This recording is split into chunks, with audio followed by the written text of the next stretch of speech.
سلامتی ہے ان آنکھوں پہ جو ہدایت پہ نظریں جمائے بیٹھی ہیں، ان کانوں پہ جو ذکر خیر کے منتظر رہتے ہیں، اور ان قدموں پہ جو ہدایت کی راہ پہ گامزن ہیں۔ غم صاحب یہ بیان فرمائیے گا کہ ہمارے ہاں عام طور پر اب یہ کہا جانا شروع ہو گیا ہے کہ جو لوگ روایت سے جڑے ہوئے ہیں، ٹریڈیشن سے جڑے ہوئے ہیں، اپنے ماضی کی ایک جس کو آپ کہتے ہیں تراث ہے، ماضی کی علمی روایت ہے، اس میں بڑے بڑے نابغہ روزگار عبقری لوگ پیدا ہوئے ہیں، ان کے ساتھ اپنے تعلق کا اظہار کرتے ہیں، تو یہ ایک تہمت بنتی جا رہی ہے، بلکہ اس کو بہت کنڈیم کیا جاتا ہے اور یہ کہا جاتا ہے کہ یہ تو بابے ہیں، ان کی اپنی دنیا ہے، اور بابوں کا جہاں اور ہے، کتابوں کا جہاں اور ہے۔ اور جب ہم تنقید کرتے ہیں اپنے ماضی کی روایت کے اوپر اور کہا جاتا ہے کہ جی یہ تو بابوں کی اپنی دنیا تھی اور یہ بابے ہیں اور ہم تو صرف کتابی ہو کے رہنا ہے، تو ان میں سے کیا کس چیز کا انتخاب کرنا ہے، بابوں کا یا کتابوں کا؟ یہ کتابیں کیا آسمان سے براہ راست نازل ہوتی ہیں؟ ان کو بھی لوگوں نے لکھا ہے نا، تو آپ لوگوں سے بے نیاز کیسے ہو سکتے ہیں؟ اپنے دین کو دیکھ لیجئے، صحابہ کرام کو قرآن دیا گیا، وہ انسان ہی تھے نا، ہمارے بزرگ تھے، ان کو قرآن مجید دیا گیا، وہ اس قرآن مجید کو پاتے ہی نہ، وہ اس کو اٹھا کر پس پش ڈال دیتے، وہ اس کو آگے منتقل ہی نہ کرتے، تو آج آپ کے پاس یہ پہنچ جاتا۔ ہمیں تو ان کے سامنے اپنے تسلیم کا سر ہر وقت جھکائے رکھنا چاہیے کہ اس جماعت نے، اس خیر امت نے اللہ کے آخری پیغمبر سے یہ چیز پائی اور اس کے بعد اپنے اجماع سے اس کو آگے منتقل کر دیا۔ ہمارے پاس اللہ کی کتاب موجود ہے، ہمیں حق حاصل ہے کہ اس کی روشنی میں ہر بزرگ کی بات کی تنقید کریں، ہر بزرگ کی بات کے اندر اتر کر دیکھیں اس میں کیا صحیح ہے کیا سقیم ہے، لیکن یہ کہ ہم ان کی خدمات کو نظر انداز کر دیں اور پھر یہ کہ اس طرح کے آدمی بن کر رہ جائیں کہ جس طرح سے ایک غلاظت کی مکھی ہے کہ وہ یہ دیکھتی ہے کہ اچھا کس جگہ پر غلاظت ہے، مجھے وہیں جا کے بیٹھنا ہے۔ تو انسان کو شہد کی مکھی بننا چاہیے، اس میں بہت پھول ہے، ہماری روایت میں گل و گلزار ہیں، لالا زار ہیں، ان کو دیکھنا چاہیے۔ مسلم شریف میں حدیث ہے، نبی علیہ السلام جب منبر پہ چڑھتے آپ کی آواز بلند ہو جاتی، آنکھیں سرخ ہو جاتی، غصے میں اضافہ ہو جاتا، غصے کے الفاظ ہیں جیسا کوئی جرنیل اپنی فوج کو تیار کر رہا ہو۔ نبی علیہ السلام کا جو منبر کا سٹائل تھا نا جمعے اور عید کا، وہ طارق جمیل یا غامدی سٹائل نہیں تھا، وہ ڈاکٹر اسرار والا سٹائل تھا۔ یہ مسلم شریف 2005 نمبر حدیث جا کے پڑھ لیں۔ آپ نے بھی ایک بات فرمائی کہ رسالت مآب صلی اللہ علیہ وسلم انسان کی جگہ پر کھڑے ہوئے ہیں، وہ جب گفتگو کر رہے ہیں باقی لوگوں سے تو وہاں پر یہ چیز نہیں ہے، خالق کے یہاں یہ نظر آتی ہے۔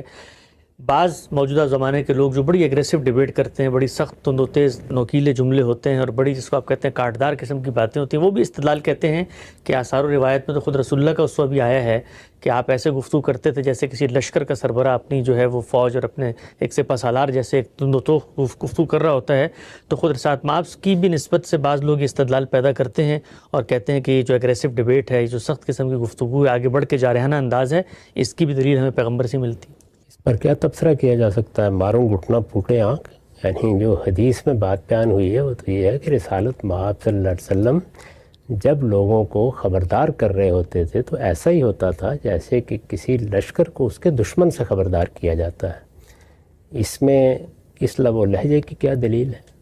یعنی اس میں تو یہ بتایا گیا کہ دردمندی، جوش، جذبہ، رسالت مآب صلی اللہ علیہ وسلم بتاتے تھے کہ وہ قیامت ہے جو آنے والی ہے، میں اس کے بارے میں تمہیں خبردار کر رہا ہوں، اس سے تعلق کیا ہے؟ وہاں ڈیبیٹ زیر بحث کب ہے؟ وہاں مباحثہ ہو کب رہا ہے؟ وہ تو انذار کا اسلوب ہے جس کو بیان کیا گیا ہے۔ یہ کیا بات ہے جس کو کس بات سے تشبیہ دی گئی ہے؟ بالکل بےمانی اور لغو باتیں۔ پیغمبر صاحب یہ کہا جاتا ہے کہ ایک غزوے میں جس وقت کافی بڑی تعداد میں کچھ صحابہ شہید ہوئے تو آپ صلی اللہ علیہ وسلم نے کافی دنوں تک صبح جو ہے وہ نماز میں باقاعدہ بد دعائیں کی ان کے لیے جن لوگوں نے وہ کیا تھا، اس کو پھر کہاں معمول کریں گے؟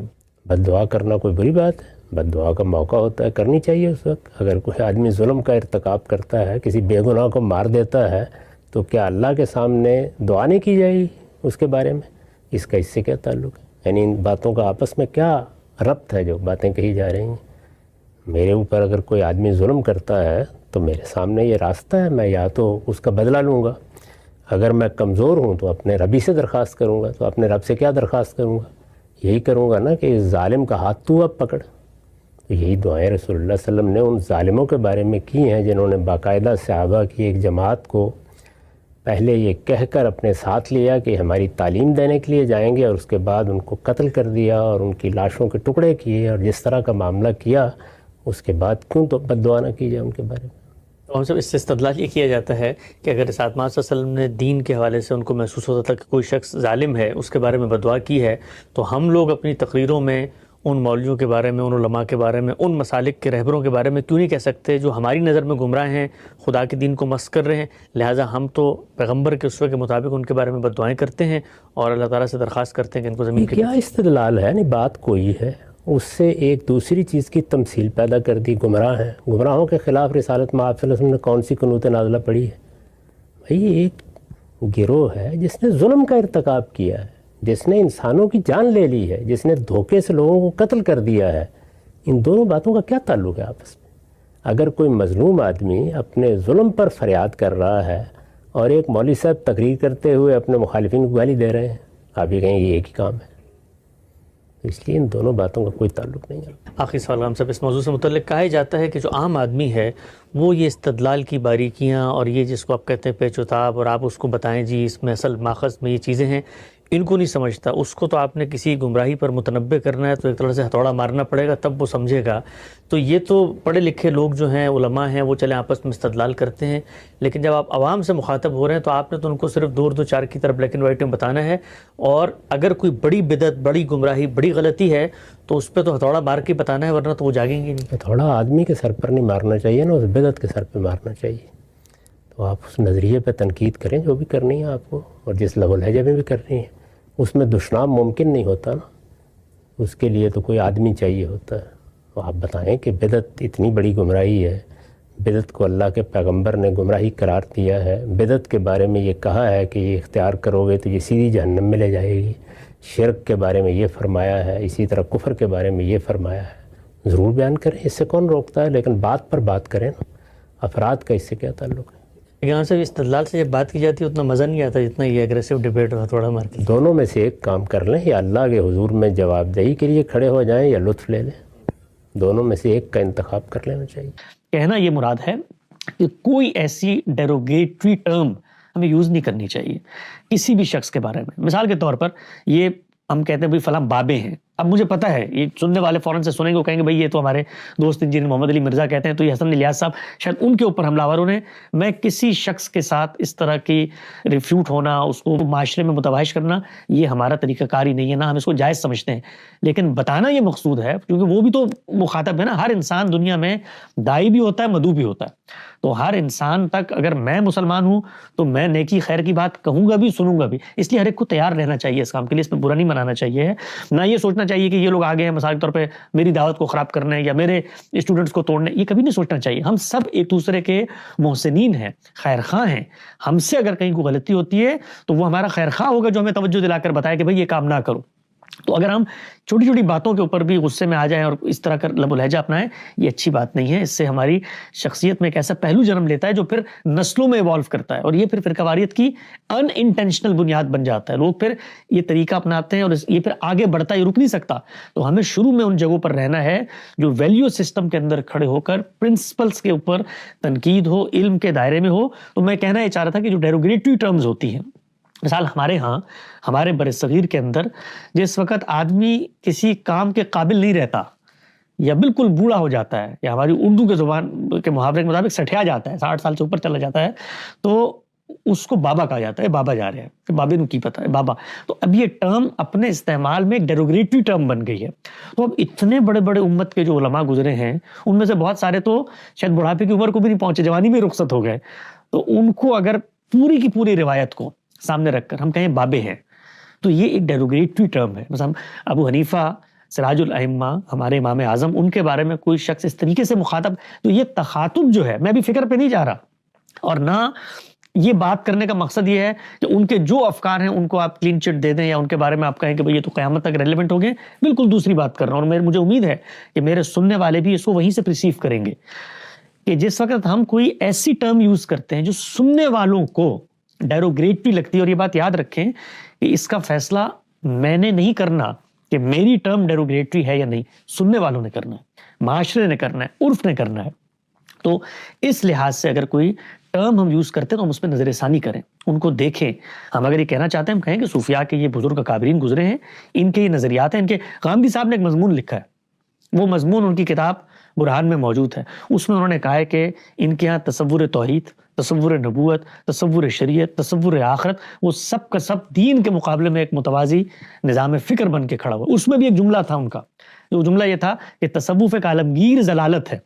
اب ان سے جب بات پوچھی جاتی ہے تو کہتے ہیں یہ ضلالت جو ہے یہاں پر یہ عربی والا ہے جو قرآن مجید میں بھی آیا ہے کہ گمراہی ہے، تو فکر پر گمراہی کا اطلاق کرنے کا تو مجھے حق ہے نا، تو اس پر بھی ہم جیسے طالب علم ان کو یہ کہتے ہیں کہ ٹھیک ہے جی آپ کی یہ مراد ہوگی، لیکن سننے والوں کو جب وہ سنتے ہیں تو ان کو تو نہیں پتا یہ عربی والا ہے، کیونکہ سننے میں تو لکھا ہوا نہیں آتا سامنے۔